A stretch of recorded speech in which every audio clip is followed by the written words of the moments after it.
اعوذ باللہ من الشیطان الرجیم، بسم اللہ الرحمن الرحیم۔ یہ ہم 5واں لیکچر پڑھ رہے تھے، پیج نمبر 45 پہ پڑھنا شروع کریں گے۔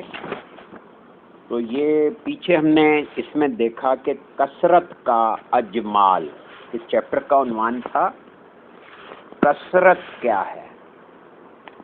تو باطن اگر وحدت ہے تو باہر جو ہے وہ کثرت ہے، ٹھیک ہے۔ اب یہ کثرت بنتی کیسے ہے، یہ ہوتی کیا ہے، یہ ساری چیزیں اس میں حضور مرشد کریم واضح کر رہے ہیں، اور یہ فرما رہے ہیں کہ یہ سارا مخلوق اور خالق کے درمیان جو رشتہ ہے اس کی کیا سگنیفیکنس ہے، اس کی کیا امپورٹنس ہے، اور اس امپورٹنس کا یہ بات سمجھنی ہے، ہمیں اپنے ذہن نشین کرنی ہے کہ جب تک یہ رشتہ نہیں ہوگا ہم اسے کسی بھی چیز کو نہ باطنی طور پہ پہچان سکتے ہیں اور ظاہر میں دیکھنے کے باوجود اسے سمجھ نہیں سکتے۔ تو جب تک کوئی شے باطنی رخ میں موجود نہیں ہوگی وہ ظاہری شکل و صورت میں بھی نظر نہیں آ سکتی، یعنی سارے کا سارا ظاہری رخ جو ہے یہ باطنی رخ کا عکس ہے۔ اب اس بات کو بہت غور سے سمجھا جائے کہ جب اللہ تعالیٰ نے ہو جا کہا تو اللہ تعالیٰ کے ذہن میں کائنات جس طرح موجود تھی اپنی صفات کے ساتھ موجود ہو گئی، یعنی جس طرح سے وہ کائنات اللہ کے ذہن میں تھی، جس طرح سے کائنات اللہ کے ذہن میں موجود تھی وہ اپنی پوری صفات اور پوری آن بان کے ساتھ اپنی ڈیٹیلز کے ساتھ سامنے آ گئی، یعنی ایگزسٹنگ ہو گئی، موجود ہو گئی، یعنی آدمی کی روح بھی وجود میں آ گئی،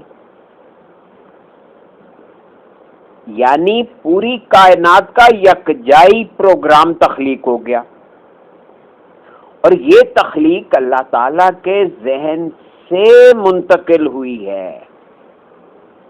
اللہ تعالیٰ کے ہو جا کہنے سے، یعنی کن کہنے سے، کبوتر، فاختہ، جنات، فرشتے، انسان اور زمین اور آسمان کے اندر تمام مخلوق موجود ہو گئی۔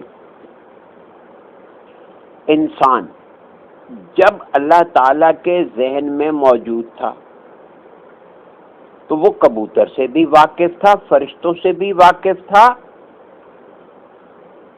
جنت اور دوزخ سے بھی واقف تھا، اور جس طرح انسان کبوتر سے، فرشتوں سے واقف تھا اسی طرح کبوتر بھی انسان سے واقف تھا۔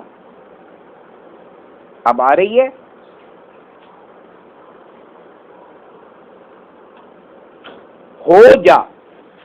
ہو جا یعنی کن کے بعد جب اللہ نے کن کہہ دیا تو جب اللہ تعالیٰ کے ذہن میں موجود پروگرام کا مظاہرہ ہوا تو اس مظاہرے کے ساتھ ساتھ وہ جو ایک دوسرے کی شناخت تھی وہ بھی منتقل ہو گئی، یعنی جب اللہ کے ذہن میں تھے تو ہر روح ایک دوسری روح سے آگاہ تھی۔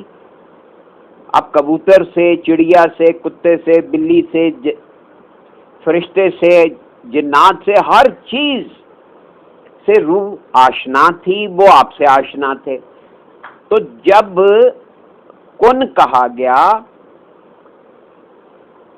تو وہ ایک دوسرے کی شناخت بھی لوگوں میں منتقل ہو گئی، مخلوق کے افراد تک منتقل ہوتی چلی گئی۔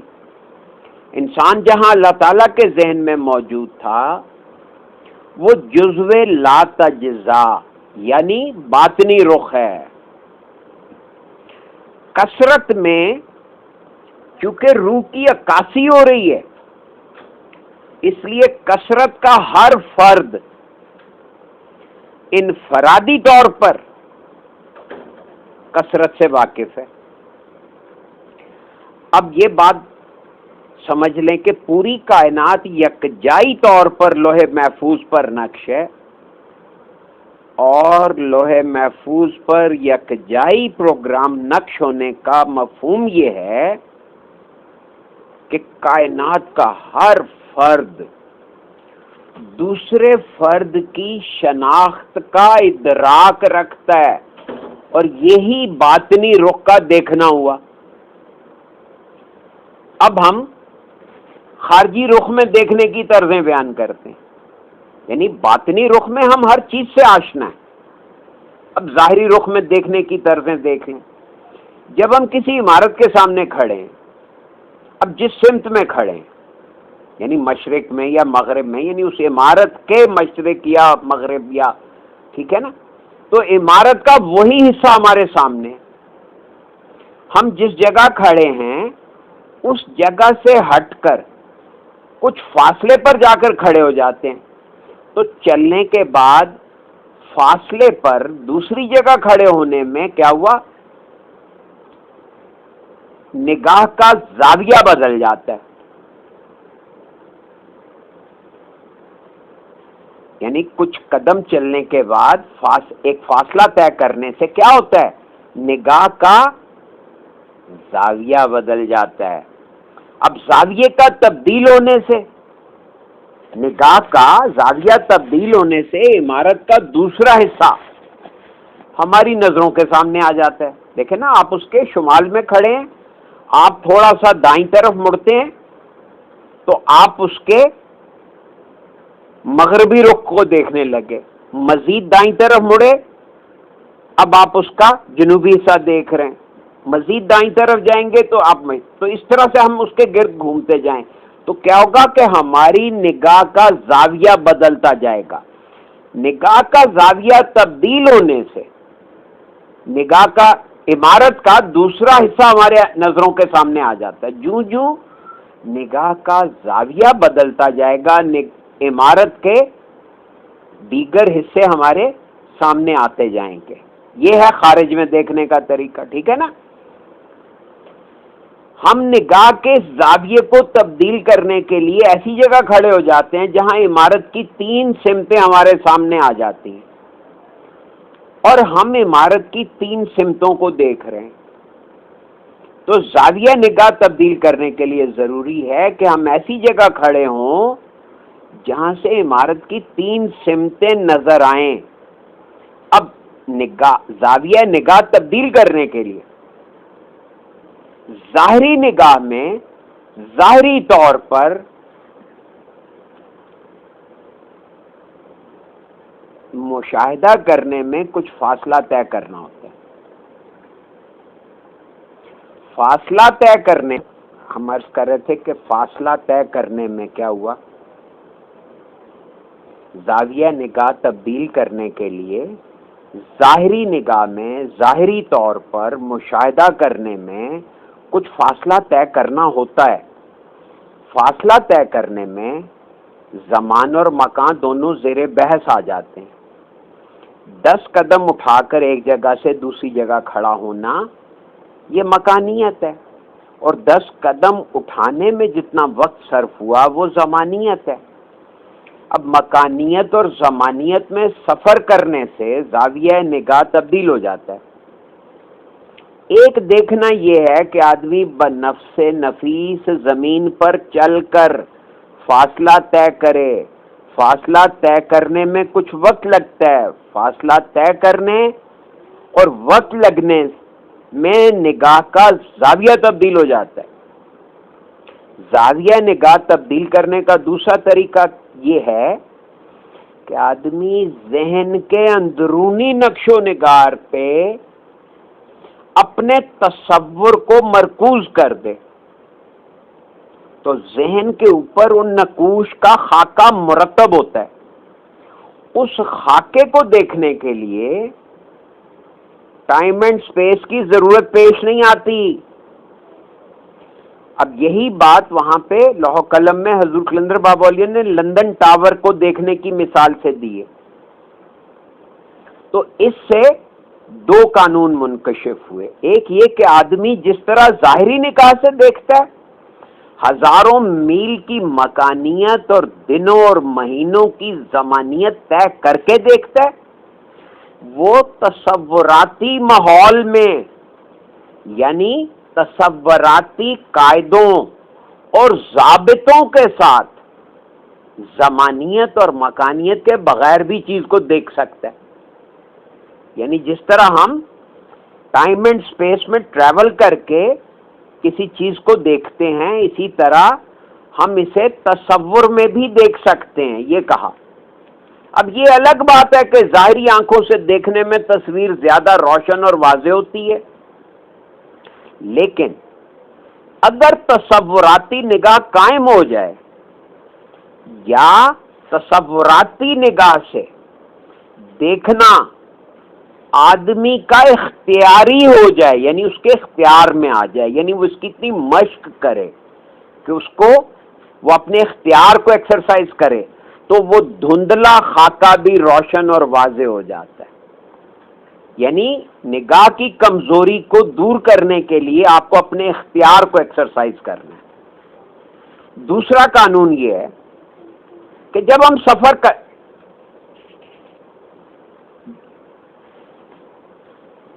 دوسرا قانون یہ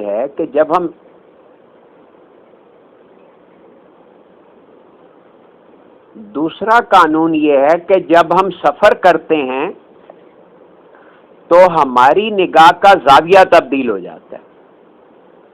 یعنی دوسرا قانون، دو قانون ہے نا، ایک یہ کہ جس طرح ہم ظاہری نگاہ سے دیکھتے ہیں اسی طرح ہم باطنی نگاہ سے بھی دیکھ سکتے ہیں. دوسرا قانون، جب ہم سفر کرتے ہیں تو ہماری نگاہ کا زاویہ تبدیل ہو جاتا ہے. ہو جا یعنی کن کہنے کے بعد ہم لوح محفوظ سے سفر کر کے عالم جو میں آئے تو ہماری نگاہ کا زاویہ تبدیل ہو گیا. جیسے جیسے یہ تنزل واقع ہوتا رہتا ہے نگاہ کا زاویہ تبدیل ہوتا رہتا ہے، اور انسان یہ بات جان لیتا ہے کہ خارجی حصے میں جو کچھ ہے وہ باطنی احساس کا نقش ہے. جیسے جیسے باطنی احساس میں تنزل واقع ہوتا ہے اور زاویہ نگاہ میں گہرائی پیدا ہوتی ہے تو وہ چیزیں باقاعدہ ٹھوس نظر آنے لگتی ہیں. یہ دو قانون، ان کو بہت توجہ سے سمجھ لیں. ایک تو یہ کہ جس طرح ہم ظاہری نگاہ سے دیکھتے ہیں اسی طرح ہم باطنی نگاہ سے بھی دیکھ سکتے ہیں. ایک ظاہری نگاہ سے دیکھنے کے لیے ہمیں ٹائم اینڈ اسپیس سے گزرنا پڑتا ہے، یعنی ٹائم سپینڈ کرنا پڑتا ہے اور فاصلہ طے کرنا پڑتا ہے، تب جا کے ہماری نگاہ کا وہ زاویہ بنتا ہے کہ ہم کسی چیز کو دیکھ سکیں. اب تصوراتی نگاہ سے دیکھنے کے لیے ضروری ہے کہ ہم اپنے تصور کی نگاہ کو استعمال کریں تو اس میں نہ ٹائم لگتا ہے نہ اسپیس میں سے گزرنا پڑتا ہے.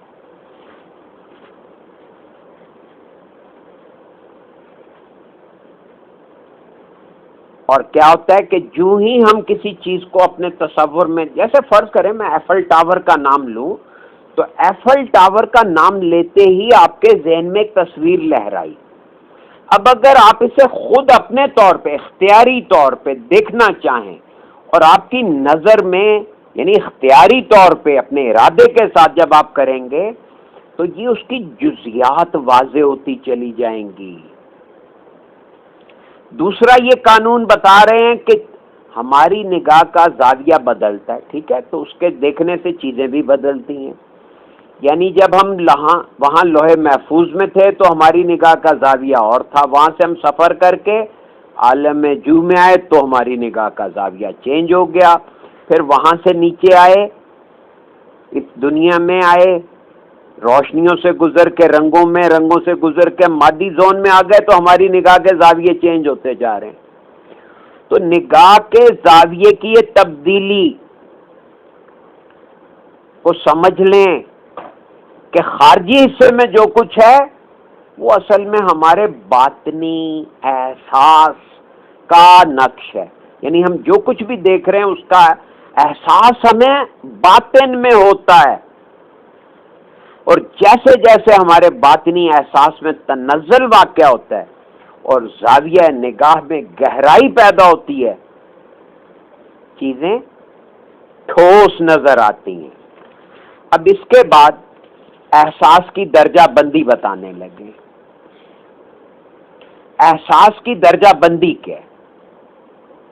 یعنی احساس ہونا چاہیے نا، باطنی احساس. تو اس احساس کی درجہ بندی کو یوں سمجھیں کہ یہ یکجائی کا پروگرام جو ہے، یعنی کائنات کا یکجائی پروگرام کیا ہے؟ بھئی وہ اللہ تعالیٰ کا علم ہے. یعنی کائنات کا یکجائی پروگرام اللہ تعالیٰ کا علم ہے. اللہ تعالیٰ نے جب چاہا کہ اللہ کے علم میں کائنات کے خد و خال جس طرح موجود ہے ان کا مظاہرہ ہو، تو اللہ تعالیٰ نے کن فرمایا اور کائنات بن گئی. جب کائنات بن گئی تو کائنات کو صرف اپنے وجود کا علم تھا. کائنات کے افراد یہ نہیں جانتے تھے کہ وہ کون ہیں، کیوں ہیں، ان کو تخلیق کرنے والی ہستی کون ہے. تو اس جمود کو توڑنے کے لیے اللہ تعالیٰ خود کائنات کے سامنے آ گئے اور کہا میں ہوں تمہارا رب. کائنات کے افراد کو سب سے پہلے جس چیز کا علم ہوا وہ اللہ تعالیٰ کی آواز تھی. کائنات جب اس آواز کی طرف متوجہ ہوئی تو اس نے دیکھا ایک ہستی ہے جو رب کی حیثیت سے اپنا تعارف کرا رہی ہے. یعنی ایک ایسی ہستی جس نے ہمیں پیدا کیا، ہمیں علم بخشا، ہمیں سماعت اور نگاہ منتقل کی اور ہمارے لیے وسائل پیدا کیے. جب ہم انسان کا تذکرہ اس وقت کے حالات میں کرتے ہیں جب اسے سماعت اور نگاہ منتقل نہیں ہوئی تھی، تو ہم اسے صرف احساس کا نام دیتے ہیں. دیکھیں نا، ہماری مادی زندگی میں اگر آپ ایک بچے کو پیدا ہونے کے بعد دیکھیں تو وہ بچہ نہ سماعت ہے اس کی کام کر رہی ہے، نہ اس کی نگاہ کام کر رہی ہے، لیکن اسے ایک احساس ہے کہ میں ہوں، اسی لیے تو وہ روتا ہے. اور جب اللہ تعالیٰ نے اپنے رب ہونے کا اعلان کیا اور کائنات نے اس آواز کو سن کر اللہ تعالیٰ کی طرف نگاہ اٹھائی اور اللہ تعالیٰ کو دیکھ کر اس کی ربوبیت کا اقرار کیا تو اسے اپنے ہونے کا ادراک مل گیا. لیکن رمز کی بات یہ کہ انسان کو سب سے پہلے نگاہ منتقل ہوئی، یعنی انسان نگاہ کے علاوہ کچھ نہیں ہے. اب اس بات کو مولانا روم نے اس طرح فرمایا کہ آدمی نگاہ ہے، اس کے علاوہ باقی سب فکشن. اب مولانا روم کے اصل الفاظ یہ ہیں کہ آدمی دیدست، باقی پوستست. پوسٹ کہتے ہیں کھال کو، پوسٹ کہتے ہیں سب جو ظاہر میں نظر آ رہا ہے، اس لیے اسے فکشن کہا. اور نگاہ یہ ہے کہ آدمی اس بات سے واقف ہو کہ میں مخلوق ہوں اور میرا بنانے والا اللہ ہے. جب تک آدم کی نظر اللہ تعالیٰ کی ربوبیت کے اوپر نہیں ٹھہری، اس کی حیثیت صرف احساس کی تھی، اور جب اس کی نگاہ اللہ تعالیٰ کے اوپر ٹھہر گئی تو اس کی اپنی حیثیت علم کی بن گئی. اب اس کے اندر دیکھنے اور سننے کے حواس پیدا ہو گئے. یہ ہے حواس کے پیدا ہونے کا اصل میکانزم. جب تک مخلوق کی نگاہ اپنے خالق پہ نہیں پڑتی اس کے اندر حواس پیدا نہیں ہوتے. اب ہمارے دیکھنے کی یہاں سے دو طرزیں متعین ہو گئی. تو دیکھنے کی دو طرزیں، ایک طرز یہ ہے کہ ہم کسی چیز کو باہر دیکھ رہے ہیں، اور دیکھنے کی دوسری طرز یہ کہ ہم اس چیز کو اس طرح دیکھ رہے ہیں جو فی الواقع اس کی حیثیت ہے. اب آئینے کی مثال ہمارے سامنے،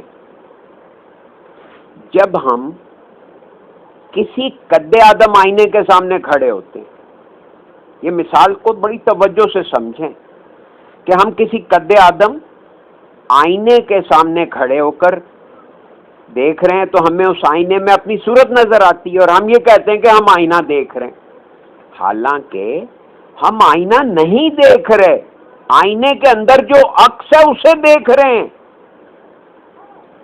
پہلے آئینے نے ہمیں دیکھ کر اپنے اندر جذب کیا، اور اپنے اندر جذب کرنے کے بعد ہماری تصویر کو منعکس کیا۔ اگر آئینہ ہماری تصویر کو اپنے اندر جذب کر کے منعکس نہ کرے تو ہم آئینہ نہیں دیکھ سکتے۔ اب دیکھنے کی دو طرزیں بن گئی۔ اب ایک دیکھنا بالواسطہ، یعنی کہ میڈیم کے ذریعے دیکھ رہے ہیں، یعنی تھرو اے میڈیم، بالواسطہ کسی واسطے سے، اور ایک دیکھنا براہ راست دیکھنا، یعنی میڈیم کے بغیر دیکھنا۔ اب براہ راست طرز کلام میں جب ہم دیکھنے کا تذکرہ کریں گے تو یہ کہا جائے گا کہ پہلے آئینے نے ہماری تصویر دیکھ کر اپنے اندر جذب کی، پھر ہم نے آئینہ دیکھا۔ یعنی ہم نے آئینہ نہیں دیکھا بلکہ آئینے کے دیکھنے کو دیکھ رہے ہیں۔ وہ آئینہ آپ کو دیکھ رہا ہے اور آپ کی تصویر جذب کر رہے ہیں، اور وہ جو تصویر اس نے جذب کی ہے آپ اس کو دیکھ رہے ہیں۔ کیا ہوا؟ آئینے کے دیکھنے کو دیکھ رہے ہیں۔ اب یہی صورتحال زندگی کے تمام اعمال و حرکات کی۔ ہر انسان اپنے ذہن کو آئینہ تصور کرے تو دیکھنے کی براہ راست طرز فکر یہ ہوگی کہ کوئی بھی صورت یا شے پہلے ہمارے ذہن نے دیکھی، پھر ہم نے اس کو دیکھا، یعنی ہم جو کچھ دیکھ رہے ہیں اپنے ذہن کے دیکھنے کو دیکھ رہے ہیں۔ اب کلیئر ہو گیا آپ کو کہ جب ہم کسی چیز کو دیکھتے ہیں تو اس کا عکس ہماری آنکھوں کے لینز سے گزر کر ریٹنا پہ بنتا ہے اور ہمارا ذہن اس عکس کو دیکھ رہا ہے۔ تو یہ دیکھیں جملہ کیا لکھا ہے کہ ہر انسان اپنے ذہن کو آئینہ تصور کرے تو دیکھنے کی براہ راست طرز فکر یہ ہوگی کہ کوئی بھی صورت یا شے پہلے ہمارے ذہن نے دیکھی، پھر ہم نے اس کو دیکھا، یعنی ہم جو کچھ دیکھ رہے ہیں اپنے ذہن کے دیکھنے کو دیکھ رہے ہیں، یعنی ذہن دیکھ کر ہمیں مطلع کر رہا ہے کہ وہ یہ دیکھ رہا ہے اور ہم سمجھتے ہیں کہ ہم دیکھ رہے ہیں۔ تو یہ جب ہم سمجھتے ہیں کہ ہم دیکھ رہے ہیں تو یہ ہے تو بالواسطہ یعنی میڈیم کے ذریعے، لیکن جب ہم سمجھتے ہیں کہ یہ ہمارا ذہن دیکھ رہا ہے تو آپ براہ راست ذہن سے دیکھنا سیکھ جاتے ہیں۔ یہ ہے اس کا اصل راز۔ کوئی خیال، کوئی تصور، کوئی شے اس وقت تک نگاہ کے لیے قابل قبول نہیں ہے جب تک وہ اس کی تصویر انسانی ذہن کی اسکرین پر پہلے سے منعکس نہ ہو۔ سن لیجئے، دوبارہ سنیں، بار بار سنیں۔ کوئی خیال، کوئی تصور، کوئی شے، یعنی چاہے آپ شے کو مادی حیثیت میں دیکھیں، چاہے اسے تصور کی صورت میں دیکھیں، چاہے خیال کی صورت میں دیکھیں، اس وقت تک نگاہ کے لیے قابل قبول نہیں ہے، یعنی نگاہ اس تک نہیں پہنچ سکتی جب تک اس کی تصویر انسانی ذہن کی سکرین پر منعکس نہ ہو۔ آپ خواب کیسے دیکھتے ہیں؟ اس وقت تو کوئی ٹھوس چیز ہمارے سامنے نہیں ہوتی، تو وہ ہمارے ذہن کی سکرین پر کچھ تصویریں چل رہی ہیں جس کو ذہن دیکھ رہا ہے۔ اب دوسری مثال لیں، ہمارے سامنے گلاس رکھا ہوا ہے، اس میں پانی بھرا ہوا ہے۔ اب بالواسطہ دیکھنے کی طرز یہ ہے کہ ہم گلاس دیکھ رہے ہیں جس میں پانی بھرا ہوا ہے۔ براہ راست یا روحانی طرزوں میں دیکھنا، یہ دیکھنا فکشن اور غیر حقیقی ہے۔ یعنی آپ گلاس دیکھ رہے ہیں، اس میں پانی بھرا ہوا ہے، اور اس کو ہم روحانی طرزوں میں کہتے ہیں کہ یہ فکشن ہے، یہ غیر حقیقی ہے۔ اب براہ راست طرز کلام کیا ہوگی کہ گلاس دیکھنے کے عمل کو اس طرح بیان کیا جائے گا کہ ہمارے ذہن کی اسکرین پر نگاہ یعنی علم کے ذریعے گلاس کا عکس اور پانی کی ماہیت ہمارے لاشعور نے قبول کی۔ یعنی پانی اور گلاس کا پورا پورا عکس اپنے علم اور ماہیت کے ساتھ ہمارے اندر کی آنکھ نے دیکھ کر اس کے اندر تمام خد و خال اور نقوش کو محسوس کر لیا. اور باطنی نگاہ کا یہ محسوس کرنا ہی اصل میں دیکھنے کا عمل ہے. مختصر الفاظ میں اس بات کو اس طرح سمجھیے کہ روحانی نقطہ نظر سے دیکھنا باہر دیکھنا نہیں ہے. یہ جو ہم باہر دیکھ رہے ہیں اصل میں ہم باہر نہیں دیکھ رہے، باہر پڑی چیزوں کے عکس کو دیکھ رہے ہیں. پہلے تو آپ اپنا یہ زاویہ نظر درست کریں، یہ زاویہ نظر درست کریں، کیونکہ ہم کسی بھی چیز کو براہ راست نہیں دیکھتے. اگر براہ راست دیکھنا ہے تو پہلے یہ ذہن میں بٹھا لیں کہ ہم کسی بھی چیز کو باہر نہیں دیکھ رہے، اس کا عکس ہمارے ذہن میں منتقل ہو رہا ہے. وہ باہر چیز موجودگی کی وجہ سے ہو یا آپ آنکھیں بند کر کے اس کا تصور کریں تو اس کا عکس بنے. یہ دو طریقے، دونوں طریقوں سے اندر ہی دیکھ رہے ہیں. اب اس بات کو اس طرح سمجھیے کہ روحانی نقطہ نظر سے دیکھنا باہر دیکھنا نہیں ہے. انسان کی نگاہ پہلے کسی چیز کے عکس کو لوٹا کر ذہن کی سکرین پر نقش کرتی ہے، اس کے بعد ہم اس چیز کو دیکھتے ہیں. اب ایک دیکھنا یہ ہے کہ ہمارے سامنے چیز رکھی ہے، اور ایک دیکھنا یہ ہے کہ ہمارے سامنے رکھی ہوئی چیز کا عکس ہمارے لاشعور پر نقش ہو رہا ہے اور ہم اسے دیکھ رہے ہیں. اب براہ راست طرز نگاہ یہ ہے کہ ہم اپنی روح کے دیکھنے کو دیکھ رہے ہیں. اسے کہتے ہیں براہ راست طرز فکر. براہ راست طرز فکر یہ کہ میں کسی چیز کو نہیں دیکھ رہا، میری روح مجھے دکھا رہی ہے. یہی وجہ ہے کہ جب انسان مر جاتا ہے تو باوجود کہ اس کی آنکھ کا ڈیلا، آنکھ کی پتلی، دل سب کچھ موجود ہونے کے باوجود کچھ نظر نہیں آتا. وجہ یہ ہے کہ جس چیز کے اوپر عکس منتقل ہو رہا تھا اب اس عکس کا علم ہمیں نہیں مل رہا. یہی صورتحال موت کے علاوہ عام زندگی میں بھی پیش آتی ہے. مثلا ایک آدمی اندھا ہو گیا، اب اس کے سامنے ساری چیزیں رکھی ہوئی ہیں لیکن اسے کوئی نظر نہیں آ رہا. کیوں نظر نہیں آ رہا؟ اس لیے نظر نہیں آ رہا کہ جو چیز دیکھنے کا میڈیم بنی ہوئی تھی وہ موجود نہیں. یعنی آنکھ نے دیکھ کر کسی چیز کا عکس ذہن پر منتقل نہیں کیا. اب بعض مرتبہ ایسا بھی ہوتا ہے کہ آنکھیں ٹھیک ہیں لیکن دماغ کے سیلز جو انسان کے اندر سینسز پیدا کرتے ہیں، حسیات پیدا کرتے ہیں، یا وہ سیلز، وہ خلیے جو نگاہ کا ذریعہ بن کر تصویری خد و خال کو ظاہر کرتے ہیں، وہ معطل ہو جاتے ہیں. تو ایسی صورت میں انسان دیکھ سکتا ہے نہ محسوس کر سکتا ہے. نگاہ کے بعد ہی انسانی ذہن میں حیات کا عمل دخل ہے. یعنی جتنے بھی حیات کے درجے ہیں وہ نگاہ کے بعد شروع ہوتے. مثلا ایک آدمی کے چیونٹی کاٹتی ہے، اس نے چیونٹی کو دیکھا نہیں لیکن وہ چیونٹی کے کاٹنے کی تکلیف محسوس کرتا ہے. یعنی وہ حس جو آدمی کے اندر کسی بھی طریقے سے علم بنتی ہے. اب یہ چیونٹی کا کاٹنا اس کو ایک علم کی وجہ سے ہوا، اس کے حسیات نے اس علم کا استعمال کیا. وہ درد کی لہر آئی یا اس کے کاٹنے کا جو احساس ہے وہ علم بنا تو اسے پتا چلا. اس نے انسانی دماغ کو یہ بتا دیا کہ کسی چیز نے کاٹا ہے.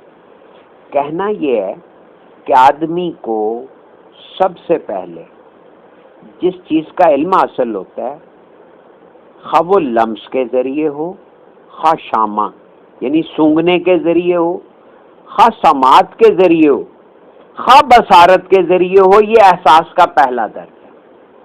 آپ گھر میں داخل ہوئے آپ کو خوشبو آئی کہ مچھلی پک رہی ہے، یہ آپ کو مچھلی کا علم گھر میں داخل ہوتے ہی ہو گیا، یہ احساس کا پہلا درجہ ہے۔ اب کسی چیز کو سننا،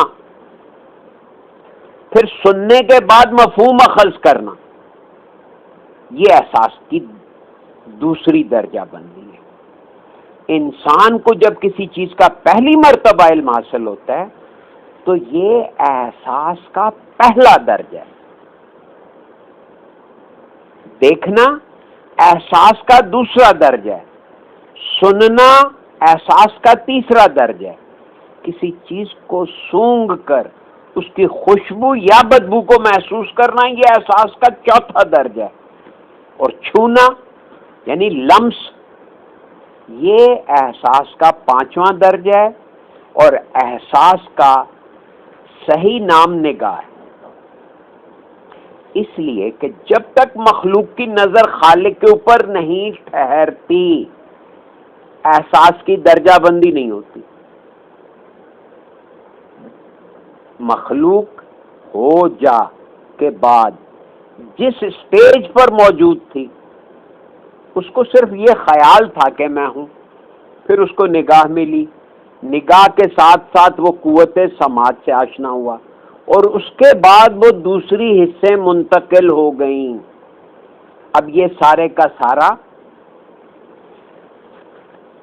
قصہ جو ہے اس کا لب لباب یہ بنا کہ انسان کو پہلے علم عطا ہوتا ہے، وہ علم اس کی نگاہ بنتا ہے، پھر وہ علم جو ہے وہ درجہ بدرجہ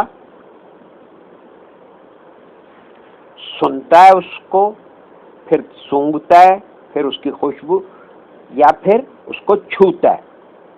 اب آپ کہیں گے کہ جی میں نے گلاس دیکھا مجھے پتا چل گیا کہ یہ تو پانی ہے، تو غور کریں کہ آپ کا علم جو ہے وہ آگاہ کر رہا ہے آپ کو کہ گلاس، حالانکہ آپ کا ذہن بھیگا نہیں، گلاس کا ٹھوس پنا آپ کے ذہن سے ٹچ نہیں ہوا، لیکن احساس ہو گیا کہ گلاس میں پانی ہے یا گلاس میں دودھ ہے۔ ہم کیسے فرق کرتے ہیں؟ یہ اتنی باریکیوں کو سمجھنے کا نام ہے اصل میں روحانیت، کیونکہ یہ ساری تحریکات ہمیں روح سے ملتی ہیں، اور ان کو سمجھنا جو ہے ظاہر ہے کہ اب یہ ایک بہت بڑا وسیع سبجیکٹ ہو گیا۔ اس کا وہی ایک طریقہ ہے کہ آپ یہ بار بار جب مطالعہ فرمائیں گے تو انشاءاللہ یہ مفہوم ذہن نشین ہوتے چلے جائیں گے۔ تو ہم نے آج دیکھا کہ کثرت کے اجمال میں، ابھی یہ وحدت الوجود اور وحدت الشہود پہ میں نہیں کر رہا، یہاں پہ ہم رک رہے ہیں، اور انشاءاللہ باقی زندگی رہی تو کل پڑھیں گے۔ ٹھیک ہو گیا جی؟